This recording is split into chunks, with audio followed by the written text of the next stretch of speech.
하나님 말씀 전하도록 하겠습니다. 오늘 우리 민수기 강의 7번째 민수기 7장입니다.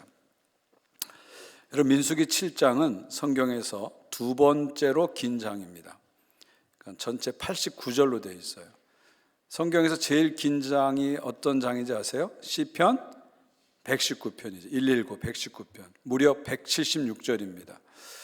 그런데 시편은 길지만 아주 아름다운 시예요. 그런데 이 두 번째로 긴 민수기 7장은 길지만 계속 반복되는 좀 지루한 장입니다. 지루한 장이에요. 7장 전체를 쭉 한번 읽어보면 한 12분 정도 걸려요. 89절이라. 그래서 제가 여러분과 함께 전체를 한번 읽어볼까 하는 생각도 했는데, 시간도 시간이지만 반복해서 계속 똑같은 내용이 반복됐기 때문에 여러분의 중에서 많은 분들이 주무실 것 같아요. 그래서 1절부터 11절까지만 읽게 됐습니다.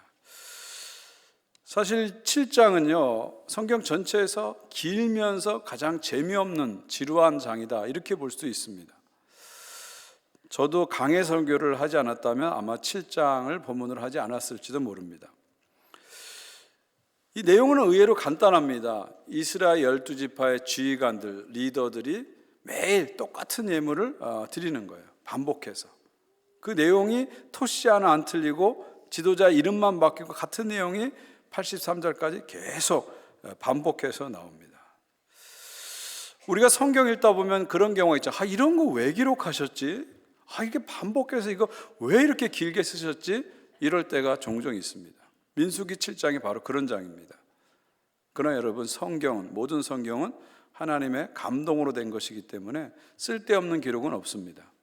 하나님은 이 성경을 기록해서 모든 말씀으로 우리에게 교훈을 주시기 원하죠. 로마서 15장 4절입니다. 무엇이든지 전에 기록된 바는 우리의 교훈을 위하여 기록된 것이니. 전에 기록된 바는 뭐죠? 구약 성경을 말하죠. 구약 성경은 신약 시대, 오늘 이 시대를 살아가는 우리들에게 영적인 레슨, 교훈을 주기 위해서 기록된 것이다, 그런 말입니다. 그러니까 오늘 이 7장 말씀도 89절이라는 긴 말씀인데 결국 우리들에게 영적인 교훈을 주기 위해서 쓰신 것이죠. 그래서 오늘 저는 여러분과 7장 전체를 같이 한번 살펴보고요, 그 다음에 이 7장을 통해서 우리에게 하나님은 어떤 영적인 교훈을 주시는가, 이렇게 결론을 맺고자 합니다. 자, 89절이라는 긴 장인데 사실은 구조는 간단합니다. 크게 세 부분으로 나눠지는데요, 1절부터 9절까지는 12지파가 드리는 공동 예물이 나오고요, 10절부터 83절, 이게 제일 긴 파트인데요, 여기에는 하루에 한 사람씩 12일이 걸리죠. 12지파 중 12일 동안 소제, 번제, 속제제, 화목제물에 제물을 드리는 겁니다. 근데 이게 같은 내용이 토시 하나 안 틀리고 12번 이렇게 반복되게 되죠. 그 다음에 마지막 84절부터 89절은 전체 예물의 총량이 나옵니다. 각 지파가 드린 예물에다 곱하기 12 해가지고 전체 총량이 나옵니다. 먼저 1절부터 9절은 성막을 위해서 공동 예물을 드리는 장면인데요, 2절 3절을 보시면요, 이스라엘 지휘관들이 헌물을 드렸는데 어떤 헌물을 드렸습니까? 3절 보시면 헌물은 덮개 있는 수레 6대와 소 12마리이니 지휘관 2사람의 수레 하나씩이요 지휘관 1사람의 소 1마리씩이라. 이게 무슨 얘기냐면, 예물을 드리는데 수레를 6대 드리고 소를 12마리 드린 거예요. 그러니까 소 2마리가 수레 하나씩 끌게 만든 거죠. 그러니까 이거를 12지파로 나누면 소는 1마리씩 드린 거고요, 수레는 2지파가 합해서 1대씩 드리는 이런 식의 방식이죠. 그럼 이 수레는 왜 드렸을까요? 5절을 보시면 그것을 그들에게 받아 레인에게 주어 각기 직임대로 회막봉사에 쓰게 할지니라. 그 맡은 임무에 맞게 회막의 봉사에 쓰려고 이 수레 6대가 드려진 거죠. 특별히 어떤 때 쓰냐면 성막을 걷어가지고 그 기구를 싸가지고 이동할 때 이동수단으로 수레 6대가 필요한 겁니다. 그래서 레인 중에서 게르손 지파에게는 수레 2대와 소 4마리를 드리고요, 무라리 자손에게는 수레 4대와 소 8마리를 줍니다. 왜 이렇게 차이가 있을까요? 그 차이는 뭐냐면, 게르손 자손은 천과 커튼 같은 가벼운 것을 운반하기 때문에 수레 2대면 되는 거예요. 반대로 무라리 자손들은 기둥, 말뚝, 줄 같은 무거운 것을 운반하기 때문에 수레 4대를 주는 거죠. 반면에 레위 자손 중에 고핫 자손에게는 수레를 주지 않습니다. 그 이유가 9절에 나오죠. 고핫 자손에게는 주지 아니하였으니 그들의 성소의 직임은 그 어깨로 매는 일을 하는 까닭이니라. 여러분, 고핫 자손은 말 그대로 핫한 자손, 핫한 자손이에요. 고핫 자손은. 그래서 가장 중요한 임무를 가지고 있는데 그 임무가 뭐냐면 법궤, 가장 중요한 법궤를 운반하는 역할을 합니다. 근데 법궤는 어떻게 운반하죠? 궤를 껴가지고 사람이 손수 메고 가는 거예요. 수레에 실으면 안 됩니다. 여러분, 사무엘 하 6장 말씀을 보게 되면 다윗이 법궤를 움직이는데 매지 않고 수레에 싣고 가다가 소가 벌떡 뛰면서 이 법궤가 흔들리니까 웃사라는 사람이 그걸 딱 잡았다가 즉사하잖아요. 이게 다 연결된 얘기입니다. 그러니까 고핫 자손은 수레를 메고 가기 때문에, 법궤를 메고 가기 때문에 수레를 한 대도 주지 않은 거죠. 이게 무슨 말입니까? 결국 하나님께서는 임무에 맞게 예물을 분배해 주셨다, 그런 말입니다. 아주 합리적이죠. 그러니까 하나님이 어떤 일을 우리에게 맡기실 때는 필요한 것을 반드시 공급해 주신다, 그런 말입니다. 하나님은 우리에게 일만 맡기지 않고 그 일을 감당할 수 있는 힘도 주신다, 그런 말이죠. 그러니까 여러분이 하나님의 직분을 맡았을 때 두려워하지 마세요. 너무 걱정하지 마세요. 우리 하나님은 일도 주시지만 그 일을 할 수 있는 힘도 주시는 것을 믿으시기 바랍니다. 이게 하나님의 원리입니다. 그 다음에 10절부터 83절이 7장에서 가장 긴 부분인데 12지파 지휘관들, 리더들이 소제, 번제, 속제제, 화목제물을 드리는 장면입니다. 자, 어떻게 드립니까? 11절 보시면요, 여호와께서 모세에게 이르시기를 지휘관들은 하루에 한 사람씩 제단 봉헌물을 드릴지니라. 자, 어떻게 드린다고요? 하루에 한 사람씩. 각 지파의 리더 한 사람씩 하루에 드리고 그 다음날 또 드립니다. 12지파니까 이게 12일 동안 계속되는 거예요. 12일 동안 계속되는 거예요. 이 순서는 그 각 지파가 행진한, 앞에서 행진 순서가 나왔죠. 그 행진 순서대로 드리게 됩니다. 그러니까 12지파에 드린 예물을 보면 내용이 똑같아요. 그 지도자의 이름만 바꾸지 그 내용은 토시 하나 안 틀리도록 똑같습니다. 아주 똑같아요. 제가 아무리 이렇게 설명해도 여러분이 실제 읽어봐야 실감을 하실 텐데요. 한번 같이 봉독해 볼까요? 12절부터 23절인데요. 제가 한 절 읽고 여러분이 노란 부분 한 절 읽고 마지막 절 같이 읽도록 그렇게 하겠습니다. 12절입니다. 첫째 날에 헌물을 드린 자는 유다 지파 암미나답의 아들 나손이라.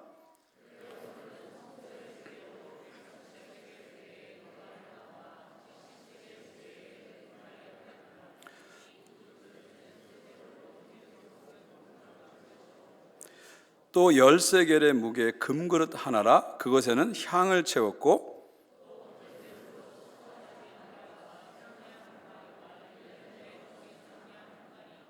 속죄 제물로 순년소 한 마리이며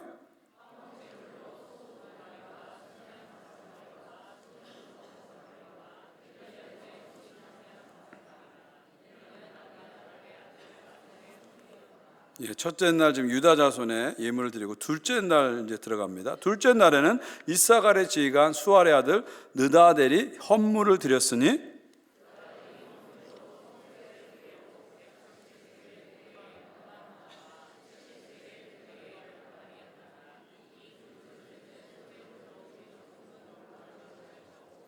또 13개의 무게의 금그릇 하나라. 그것에는 향을 채웠고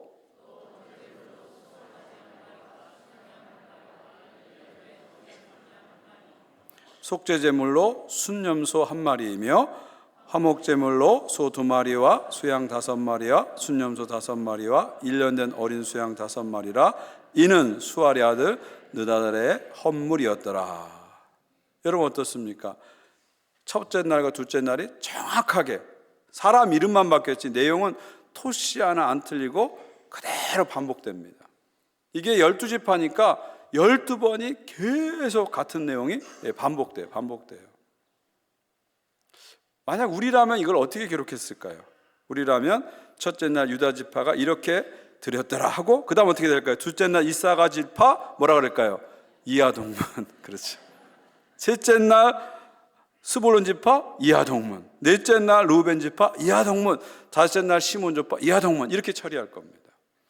여러분 옛날에 졸업식에 가면 그러잖아요. 고영민 이 사람은 3년간의 과정을 마쳤기에 졸업 증서를 드립니다. 1984년 2월 10일 대일고등학교 교장 고영민. 저는 고영민 하면 안 되겠네. 홍길동 이런 식으로 하겠죠. 제가 대일고등학교 나왔어요. 그러니까 그렇게 짧은 졸업장도 그 다음부터 어떻게 돼요? 김철수 이하 동문, 박영수 이하 동문 이런 식으로 나가잖아요. 그 짧은 졸업장도 다 읽지 않고 이하 동문 이렇게 하는 거예요. 근데 하나님께서는요, 그 긴 내용을 토시지 않은 그 내용을 12번을 반복합니다. 그래서 83절까지 간 거예요. 저는 이걸 쭉 읽으면서, 이 지루한 말씀을 쭉 읽으면서 한번 생각해 봤어요. 왜 하나님은 그냥 이하 동문 이렇게 하면 될 텐데 왜 이걸 다 일일이 같은 내용을 토시지 않아 안 틀리고 계속 반복해서 12번 기록했을까 생각을 해 봤어요. 곰곰이 생각하는 가운데 제 마음에 강한 깨달음이 하나 왔습니다. 그건 뭐냐면 우리가 믿는 하나님은 이하 동문의 하나님이 아닙니다. 물론 숙명 동문도 아니시고요. 이건 웃어야 되는데 안 웃으시네요. 이하 동문의 하나님이 아니세요. 하나님에게는 이하 동문이 없습니다. 하나님은 한 사람 한 사람을 귀하게 보시고 한 사람 한 사람의 헌신을 기억하신다, 그런 말이죠. 예물을 드릴 때 하나님 뭐라 그랬어요? 하루에 한 사람씩 드리라 그랬잖아요. 그냥 대충 집단적으로 드리는 게 아니라 하루에 한 사람씩 드리라. 그리고 하루에 한 사람씩 드리는 그 예물을 똑같은 내용을 반복해서 또 반복해서 기록해 주시는 거죠. 이게 무슨 얘기예요? 하나님은 그냥 이하 동문하고 처리하는 게 아니라 한 사람 한 사람의 예물을 다 보시고 귀하게 여기신다는 겁니다. 여러분 12지파가 드린 예물의 내용은 똑같아요. 그러나 12지파의 상황은 다 다릅니다. 인구수를 봐도 어떤 지파는 3만 명밖에 안 돼요. 근데 어떤 지파는 7만 명 이상입니다. 또 드리는 지휘관들의 재정적 형편도 다 다를 겁니다. 이 재물을 모으는 그 사연들이 다 다를 거예요. 그러니까 하나님은 대충 이하 동문하고 받으시는 게 아니라 한 사람 한 사람의 그 사연들, 이야기들, 마음들, 헌신들, 이걸 다 인격적으로 개별적으로 받으신다는 거죠. 그러니까 우리 하나님에게는 이하 동문이 없는 거예요. 한 사람 한 사람이 다 소중하고 한 사람 한 사람의 헌신이 다 귀한 거죠. 우리가 드리는 헌신도 마찬가지입니다. 하나님은 우리 한 사람 한 사람의 헌신을 다 귀하게 보십니다. 여러분이 주보를 보시면 헌금 번호가 나오고 헌금의 총계가 나와요. 주보는 그렇게 나오지만 하나님은 여러분 한 분 한 분의 헌금을 다 기억하세요. 그리고 그 헌금에 담긴 여러분의 마음, 여러분의 간구, 여러분의 눈물, 여러분의 사연, 여러분의 아픔을 다 기억하시고 받으시는 겁니다. 이게 우리 하나님이세요. 우리 하나님이세요. 얼마나 감동적입니까? 대충 이하 동문으로 처리하지 아니하시고 한 사람 한 사람의 그 드린 입장에서 드린 마음을 다 받으시는 거죠. 우리 찬양팀도 그렇고 우리 찬양대도 그렇고 이렇게 많은 분들이 수십 명이 찬양하지만 하나님은 집단으로 받으시는 게 아니라 여러분 한 분 한 분, 한 사람 한 사람의 목소리를 다 들으시고 그 마음을 다 개별적으로 인격적으로 받으신다는 겁니다. 그게 우리 하나님이에요. 우리 하나님이세요. 그만큼 자상하시고 세미하신 것입니다. 지난 화요일 날 우리 아주 특별한 만남이 시작됐는데요. 이 아주 특별한 만남은 몇 사람의 헌신으로 되는 프로그램이 아닙니다. 많은 사람의 헌신이 필요해요. 어떤 분들은 오후 2시부터 와가지고 음식을 준비하고 장식을 준비하고, 어떤 분들은 저 핀치역에 나가서 또 사람들을 픽업하고, 어떤 분들은 앞에 와가지고 안내하고 환영하고, 어떤 분들은 자녀들을 돌보고, 어떤 분들은 또 찬양을 인도하고, 어떤 분들은 소그룹을 하고. 근데 하나님께서는 그 한 사람 한 사람의 헌신을 다 귀하게 보시는 거예요. 그리고 그것을 다 모아가지고 아주 특별한 만남을 통해서 영혼들을 세워가시는 겁니다. 사랑하는 성도 여러분, 하나님에게는 뭐가 없다고요? 이하 동문이 없어요. 하나님에게는 이하 동문이 없어요. 한 사람 한 사람을 개별적으로 인격적으로 보시고 한 사람 한 사람의 헌신을 귀하게 여기십니다. 하나님이 나의 헌신을, 나의 마음을 다 아시고 귀하게 보시고 받으신다는 걸 늘 기억하시기를 간절히 바랍니다. 자, 이렇게 하고 나서 하나님께서는 이제 마지막에 가서 이제 총계를 내시죠. 84절부터 89절에 전체 예물의 총계가 나옵니다. 각 지휘관이 드린 예물에다 곱하기 10일 하니까 총계가 나오죠. 그래서 총량을 보면 은쟁반이 12개고 은발이 대접이 12개고요. 금그릇이 12개고요. 또 숫송아지, 번제로 드린 숫송아지 12마리, 순양 12마리, 어린 양 12마리, 속죄제로 드린 수염소가 12마리고요. 화목제물로 드린 숫소가 24마리, 수양이 60마리, 수염소가 60마리, 어린 양이 60마리. 그러니까 총계를 내면 짐승만 해도 252마리가 됩니다. 이렇게 총계를 내시는 거죠. 자, 이렇게 우리가 지금 7장을 전체적으로 한번 쭉 살펴봤습니다. 이제는 이 7장을 통해서 하나님께서 우리에게 어떤 교훈을 주시는가를 함께 나누려고 합니다. 앞에서 말씀드린 것처럼 이 구약 성경의 모든 기록은 결국 우리에게 교훈을 주기 위해서, 영적 교훈을 주기 위해서 기록된 것이기 때문에 과연 이 7장의 긴 말씀을 통해서 하나님은 우리에게 어떤 영적 교훈을 주실까 같이 나누려고 하는데요. 저는 한 2가지 정도로 여러분하고 나누려고 합니다. 첫 번째로, 영적 교훈의 첫 번째는 하나님께서는 자발적인 헌신을 기뻐하신다. 한번 같이 읽을까요? 시작. 하나님은 자발적인 헌신을 기뻐하신다. 여러분, 여기 보시면요, 지휘관들이 수레 6대와 소 12마리 공동 제물을 드리는데 이게 하나님의 명령으로 된 게 아닙니다. 자세히 보시면 그들이 자발적으로 드리는 거예요. 또 소제와 또 번제와 속죄제와 화목제물도 보시면 하나님의 명령으로 드린 게 아니에요. 자발적으로 드린 거예요. 다만 하나님께서는 드릴 때 하루에 한 사람씩 드리라, 드리는 방식을 명령했지 헌금하라고 강요하신 적은 없어요. 이게 자발적으로 이루어진 거죠. 결국 7장의 모든 예물은 하나님 백성들이 자발적인 헌신을 통해서 드리는 예물이었다 하는 것을 볼 수가 있습니다. 이건 출애굽기에 보면은 성막을 지을 때도 마찬가지입니다. 출애굽기 25장 2절 보면요, 이스라엘 자손에게 명령하여 내게 예물을 가져오라 하고 기쁜 마음으로 내는 자가 내게 바치는 모든 것을 너희는 받을지니라. 자, 성막을 위해서 예물을 가져오라 하고 어떤 예물을 받으라고 하여?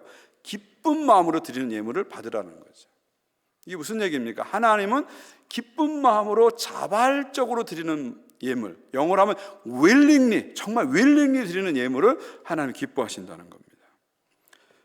고린도후서 9장 7절을 보십시오. 각각 그 마음에 정한 대로 할 것이요 인색함으로나 억지로 하지 말지니 하나님은 즐겨내는 자를 사랑하시느니라.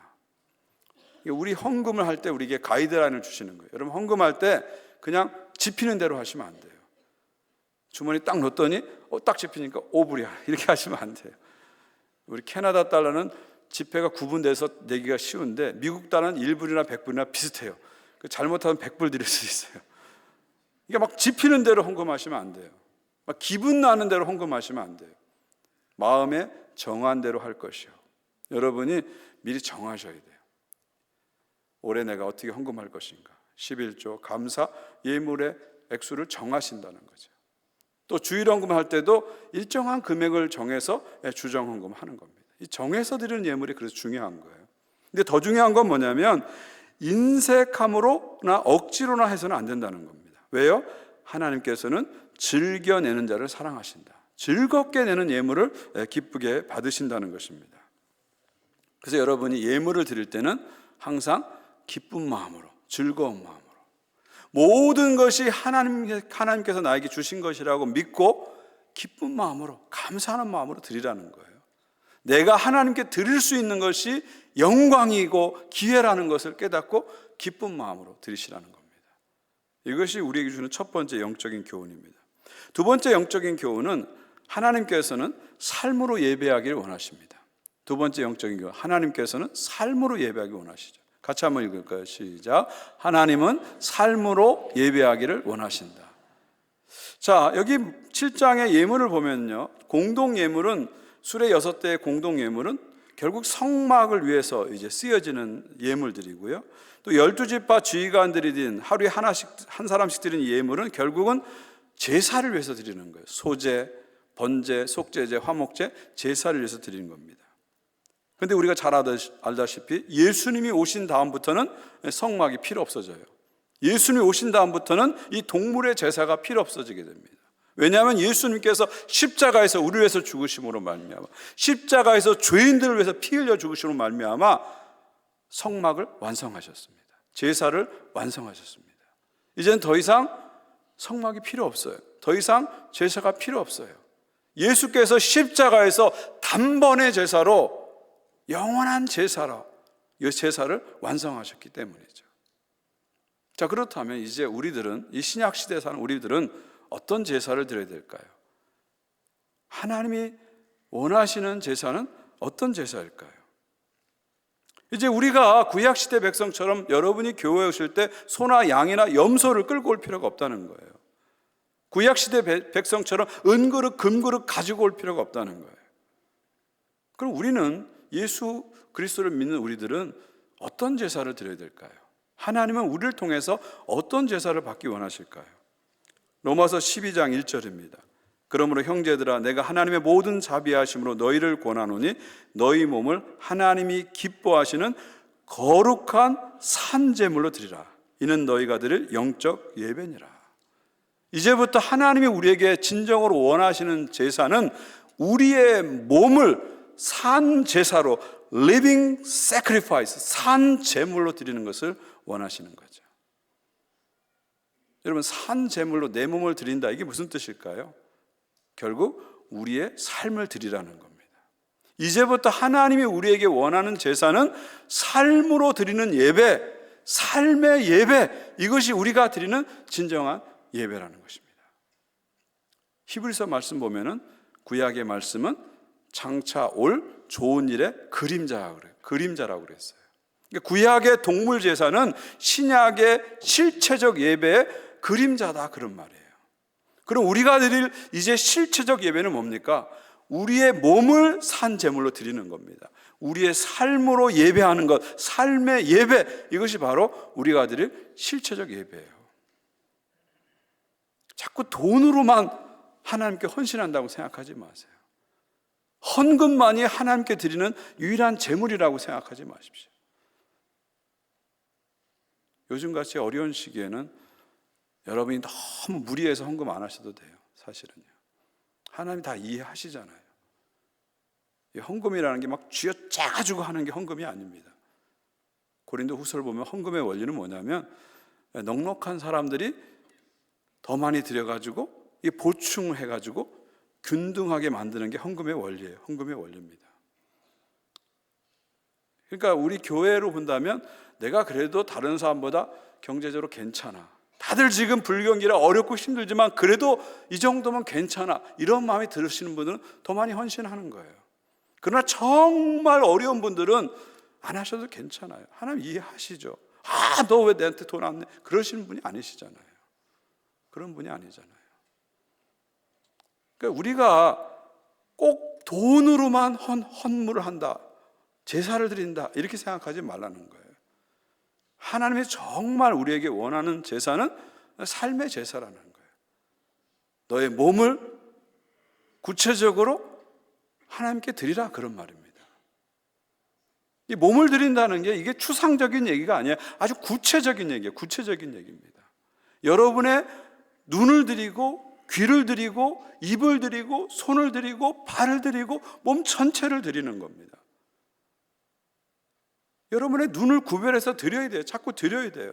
아무거나 보시면 안 됩니다. 여러분의 귀를 자꾸 하나님께 드려야 돼요. 아무거나 들으시면 안 돼요. 특히 요즘은 매체가 다양화가 되었어요. 매체가 다양화되다 보니까 사람들이 듣고 싶은 것만 듣고 보고 싶은 것만 자꾸 보다 보니까 이 확증 편향이 자꾸 생기다 보니까 이 사회가 자꾸 극단적으로 가고 분열이 되고 양극화가 되는 겁니다. 여러분이 뭘 들으실 때, 뭘 보실 때, 들으실 때 분별력이 너무도 필요한 시대예요. 아무거나 보시고 아무거나 들으시면 안 됩니다. 정확하게 자꾸 기도하면서 분별이 필요한 거예요. 또 여러분의 입술을 구별해서 하나님께 드리셔야 됩니다. 아무 말이나 하셔서는 안 돼요. 내 감정이 올라온다고 그냥 말하시면 안 됩니다. 그냥 내 생각대로 막 짓거려서는 안 됩니다. 그리고 여러분의 손을 들여서 아무거나 손대시면 안 돼요. 세상 사람이 손댄다고 여러분도 같이 손대면 안 됩니다. 법이 허용한다고 그냥 손대면 안 돼요. 여러분 구별하셔야 돼요. 여러분의 발을 들여서 아무 데나 가시면 안 돼요. 이게 삶으로 내 몸을 하나님께 드린다는 것은 이게 추상적인 얘기가 아니라 삶의 구체적인 현장에서, 일상의 삶에서 구별해서 나 자신을 living sacrifice, 산 제물로 드리는 거예요. 이게 하나님께서 예수 그리스도 믿는 우리들에게 바라시는 사실은 진정한 예배고 진정한 제사입니다. 돈으로 다 해결하려고 하지 마시고요. 여러분의 삶과 몸으로 자꾸 헌신하시면 좋습니다. 내가 너무 어려워서 돈을 드릴 수 없다 그러면 몸을 드리세요. 몸을 드리세요. 내 입을 들이시고 귀를 들이시고 눈을 들이시고 손을 들이시고 발을 들이면서 하나님께 헌신하세요. 그것으로 여러분은 하나님께 놀라운 헌신을 하는 것이죠. 특별히 저는 여러분들이 이 사순절 기간 동안 여러분의 입술을 좀 드렸으면 좋겠어요. 입술의 제사를 드렸으면 좋겠어요. 우리 시편 19편 14절입니다. 나의 반석이시요 나의 구속자이신 여호와여, 내 입의 말과 마음의 묵상이 주님 앞에 연락되길 원하나이다. 다윗이 뭐라고 기도해요? 나의 입술의 말과 나의 마음의 묵상이 주님 앞에 연락되길 원합니다. 이렇게 기도하잖아요. 여러분, 이 연락이란 말은 구약의 제사 용어입니다. 누군가 제물을 드렸을 때 하나님이 연락, 기쁘게 받으신다, 그런 말이죠. 그러니까 다윗은 무슨 생각을 했냐면 양이나 소나 염소만 제물이 아니라 내 입의 말이, 내 마음의 생각이 진짜 제물이 되는구나 깨달은 거예요.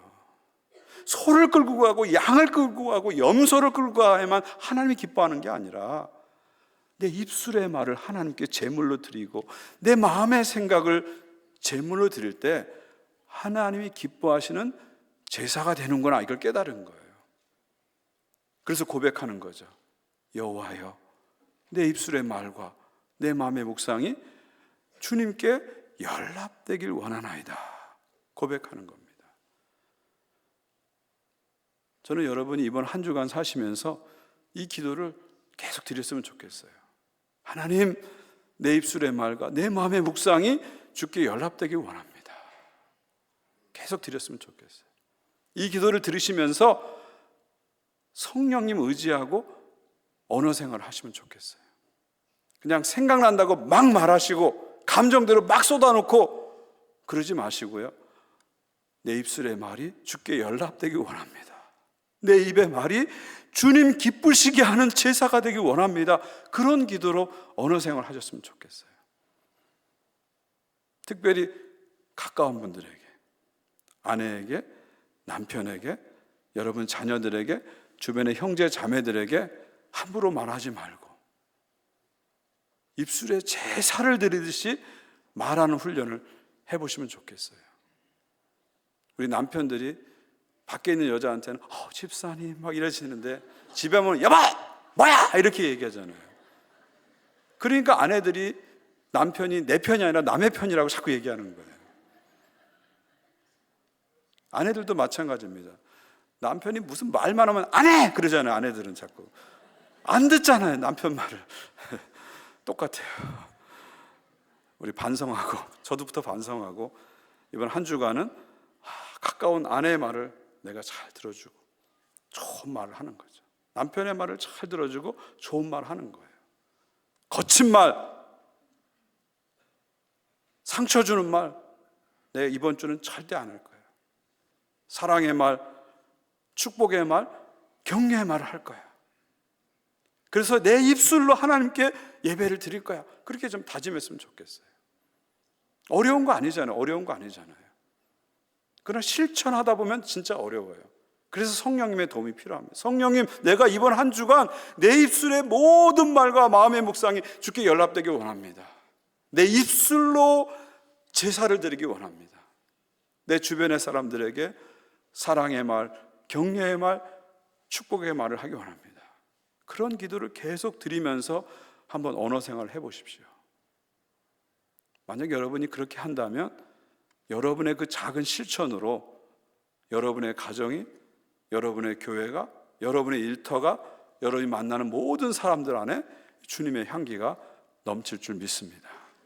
그런 마음으로 내 입술로 제사 드리겠습니다. 내 삶으로 예배하겠습니다. 그런 마음으로 한 주간 사시기를 주님의 이름으로 축원드립니다.